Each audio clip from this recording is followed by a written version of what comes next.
but him who died for their sake and was raised. Our purpose is no longer to live for ourselves, but to live for God. We have to live with intensity that displays a strong feeling of earnestness of purpose. It is not about what we can get from God. That's right. Oh, I don't want y'all to hear. I don't want y'all to just get it all mixed up. That we here for blessings and favor and all this in our life. That comes with serving God. We don't have to pray for blessings. You shouldn't have to pray for no favor. That comes when you walk the way God wants you to walk. The Bible says, seek ye first the kingdom of heaven and his righteousness, and all these things shall be added unto you. So therefore, I don't have to pray to be blessed. I'm already blessed as I walk for him. So it's not about what I can get from God. That requires no intensity. That purpose has no power. But we live for what we can give to God. We present our bodies a living sacrifice. We are giving something up every day. And that requires intensity for us to be serious about our purpose. If we knew the power of purpose, we would have no problem having the earnestness and the intensity in our walk. If you knew why you were saved, you're not saved just so you can get something from God. You are saved because you are presenting your body a living sacrifice. You have a purpose. You have a purpose to show your light toward men. You are a city on a hill. Y'all better hear me. You are the salt of the earth, and that is my purpose. And because I'm the salt, I must have intensity. But those that don't understand purpose do everything with. But those who understand purpose, they do everything with sincerity and intensity. Because they understand purpose. Yeah. Glory to God. This is why, I'll move on, but this is why sometimes we have to plump saints up. All right, help, Elder. Better help. Because they forget their purpose. Yeah. So I got to remind you what's going on because you forget your purpose. Can I be real? I get down sometimes too. Amen. Come on, Elder. I get discouraged sometimes too. Amen. I feel like sometimes what I'm doing does not matter either. Come on, man. Come on, help. If I can't be real, I can't preach. Come on, Elder. There are times when I have been in my mind say, you ain't nobody. You ain't gonna never amount to nothing. That church ain't gonna do this. You just preaching to people. They don't hear you. And then I gotta remember, I'm doing this and giving it to God. Oh, I'm serving the people, but I'm giving it to God. And God says, Daniel, you have a purpose. Before you were formed in the belly, I knew you. I called you. I ordained you. You have a purpose. And purpose keeps you getting up in the morning. You better hear me. Purpose makes you go when you don't want to go. Purpose makes you work when you don't feel like working. Purpose makes you serve when you don't want to serve. It is the purpose inside of you. And I preach to you right now. I don't care what the devil is saying to you. You have purpose. And the purpose is going to get you up in the morning. The purpose is going to make you work when you get discouraged. The purpose will make you be faithful when you don't want to be faithful. The purpose will make you study when you don't feel like studying. It is the purpose of God. Thank you, Lord.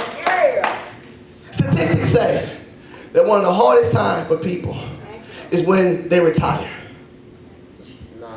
They say, statistics say it's very hard. Not for me. I'm not down with you, Mr. I'm ready to retire. But the problem is they say when you retire, we forget that even the job we didn't like sometimes gave us purpose. It gave you a reason to get up in the morning. And they tell people, say, look, when you retire, you don't have to go back to work, but go do something. Go volunteer, go do something, and fill your time. Because if you feel like when I get up and nobody cares if I get up or if I don't, that's when people get depressed. Because when they leave their job, they leave purpose. And we put so much purpose in our job that we don't fill it with something else. And this is what I've learned. That God has purposes in my life. That I go from one glory to another glory. From one level to another level. And this is why when I told people that they said, what's going to happen when you stop pastoring? I said, I'm going to do something else. I'm not going to just sit down. God got another purpose for me. I'm not going to stay there. And the problem with the house of God sometimes is that we get discouraged because we don't go from purpose to purpose. All right. Somebody say it's still something for me to do. Somebody say it's still something for me to do. Let me get out of here. So what happened to your intensity? That's what God said. You were intense, but what happened to your intensity? Has something diluted the intensity of your zeal? Galatians 5 and 7, I love it. Galatians 5 and 7 says, ye did run well. Who did hinder you that you should not obey the truth? This persuasion cometh not from him that called you. But the little leaven leaveneth the whole lump. A concentrated product, right? Concentrate. A concentrated product like orange juice. You know you buy orange juice from concentrate? You ever know them kind we either put it inside the water and you had to stir it up, you know, because you bought the concentrated orange juice. But the problem is a concentrated product like orange juice is too intense for most people. Right. It's too intense. You just can't melt it down and drink it. Therefore, they dilute it with water to decrease its intensity to make it more palatable to people's tastes. So you can't drink straight concentrated orange juice because it's too intense. So what do we do to make it less intense? We add water to it. I was watching TV yesterday, and I was watching, this guy was in Jamaica, and they made rum punch. And he was just trying to make rum punch, and he was showing everything, and he said, you put strong, and you put sour, and something else, but strong, and then you put weak. And if it's strong, they put in the rum, the strong stuff, right? Then you put in the weak, is the water. And he began to drink, said, I don't need the weak, don't dilute it, I'm going to drink it like this. He took 2 sips and said, put some water inside there. All right now. You know why? It was too intense.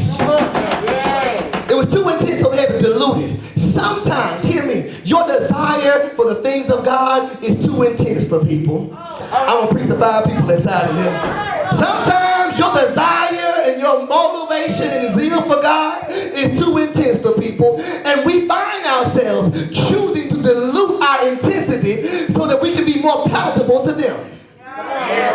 Because they don't pray, they don't study, and don't seek God and serve God to the degree that you do. They tell you, you're doing too much. Y'all better hear me. It don't take all that. I don't know what's going on with you. You always so spiritual. Therefore, we water ourselves down so that we can be accepted. We tone ourselves down for their sake. Because if we really want to shout how we want to shout, if I really praise how I want to praise, it will be too intense for you. If I really talk about what I want to talk about, it will be too intense for you. So what we do is we tone ourselves down to be accepted by the world. But God can handle the intensity of the concentrated you. Someone said the concentrated me. He don't want the watered down disciple. The desire to be a disciple, to be diluted, that desire did not come from God. It came from watered down people who feel intimidated by your intensity. Oh, I wish that you would sometimes stop talking about God. Every time I come around you, all you talking about is Jesus, Jesus, Jesus. We can't even have a meeting. We mess up and pray, and here you are speaking in tongues. We're supposed to be at work, and you up here shouting. We're supposed to be in the store. Can't take you nowhere. You get so intense. Always in the church. Always praying. You always fasting. You get too intense. And so we find ourselves watering ourselves down. To be acceptable for people. This is why you must silence the voices of people who want to dilute you in your ears. Their words can hinder. Their influence may be small, but a little leaven, it leavens the whole lump. Can I preach to somebody? It only takes a little water to dilute what has been concentrated. And I've learned if you can't take me, that's all right. If you can't appreciate it, that's all right. I'm for God all the way. 99 and a half, it just won't do. I'm not going to water myself down. I'm not going to tone it down. Because you say you saved, and you can't even accept it. You say you saved, and you intimidated. Because I'm talking about God. I don't want to talk about mess. I don't want to talk about all that craziness. But every word, I want to bless the Lord at all times and let his praises be continually in my mouth. I'm sorry that you are intimidated. I'm sorry that you are messed up by it. But I'm not going to tone it down because of you.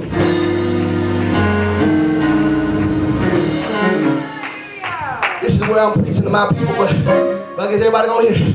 I was writing this down, and Minister Gilmore, you came in my spirit. You came in my spirit, Mr. Gilmore, and God told me to tell you, don't you tone down nothing for people. Hi, y'all better hear me. Don't you tone down nothing for people. If you want to be for God, sometimes for some people, there's only one speed. They got to go all the way, or they can't go at all. But God told me to tell you, do not dilute yourself. You stay concentrated. Minister Lakia, he told me to tell you, you stay concentrated. Elder Stims, you stay concentrated. Kamisha, stay concentrated. The Scott, stay concentrated.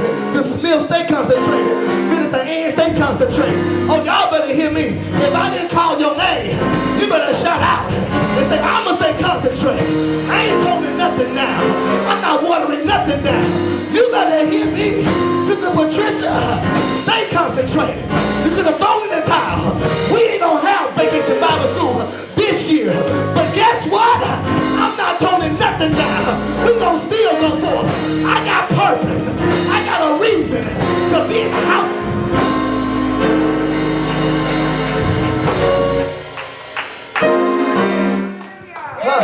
I gotta get out of here. But steadfast, unmovable, always abounding in the work of the Lord. To abound me, I'm always actively moving, always actively going. I can only know one speed. Shall one hour preach to you. You only know one speed. Don't you ever dilute yourself. The people don't want to come to your speed. Make them catch up with you. Don't slow down for them. Make them catch up with you. Don't ever dilute yourself because of somebody else. They can say what they want to say. Why are you so dedicated? Why are you always there? I don't worry about you. I'm going to stay concentrated.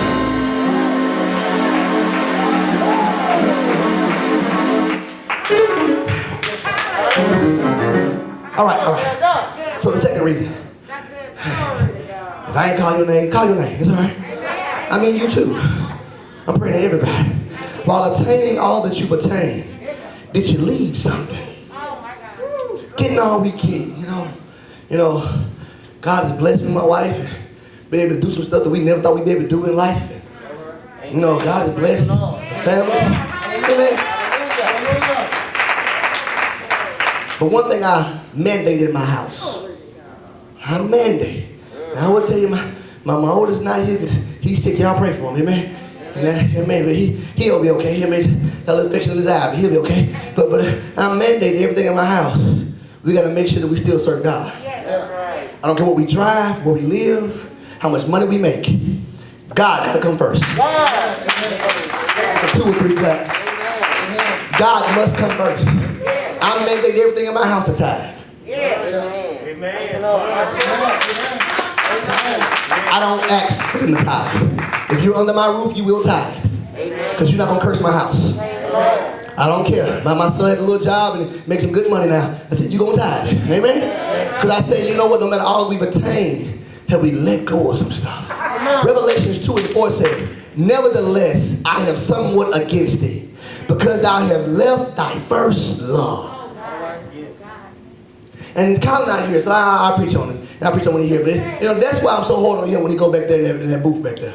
Amen. Y'all can get quiet if y'all want to. Amen.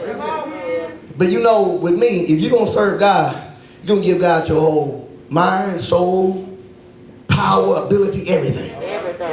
Because if you're going to play with it, go ahead and sit down. That's right, brother. Because I like intense people. Amen. That's somewhat against it because thou left thy first love. And remember therefore from whence thou art fallen. That'll make sense in a minute. And repent and do the first works, or else I will come to thee quickly. Look at that. And I will remove thy candlestick out of his place. Except I do what? Yeah. Do you know sometimes you got to repent for being slowful? Yeah.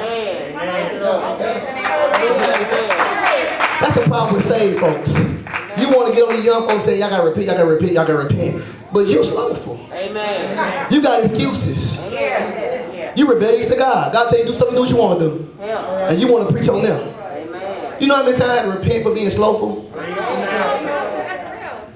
I make no excuses for myself. Amen. I make no excuses for myself. If I'm slowful, I must repent. Because if I don't repent, God said I will remove your candlestick. Now hear this. None of us have a place without a purpose. None of us have a place without a purpose. The purpose of the candle is to produce intense light. If there is no light, there is no need for a candlestick. I love it when Sister Helen, she's saying, this big light of mine, I'm going to let it shine. But you know, the light has got to be intense. If it's intense enough in the darkness, people are going to see it. And so I think God want to have a big light to shine. But if the light is not shining, there's no point of you having a candlestick. And we have to understand that if we're not serving with our purpose and being the light that God calls to be, He's going to take away our position. You don't want to hear that, but it's the truth. Sometimes we get so stuck on who we think we are and how much we think people need us that we hold a position without completing our purpose. And we want to keep the position, but we're doing nothing with it. Nothing. Oh, I'm a pastor. I'm going to tell you right now, I've heard people who are key holders. You've heard key holders? They got a position, they got something, they ain't doing nothing with it, but if someone even puts a toe into what they're doing, they get offended. And I found out you ain't even had a meeting about it in 3 years, but it's still yours. You've done nothing with it for months, but it's still yours. And as soon as someone says, I might want to go and do this, you get offended because you want a place with no purpose. I got about 5